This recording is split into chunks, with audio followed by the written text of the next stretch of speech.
Hi, it's Steve. Today we'd like to show you how to change the door shelf retainer bar on your refrigerator. It's a really easy job. Let me show you how we do it. Now before we install this shelf bar on the refrigerator, we'll peel the plastic coating off of it.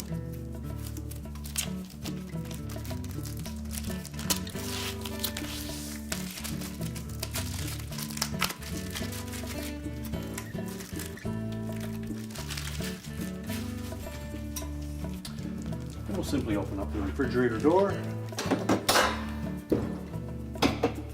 lift the broken retainer bar out of the refrigerator. Remove the end caps from the old one.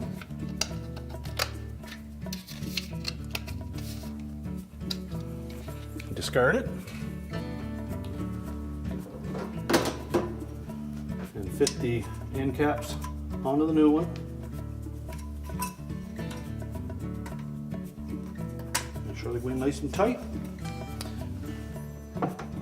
Then drop the new retainer bar into the slotted openings on the door liner, and your repair is complete.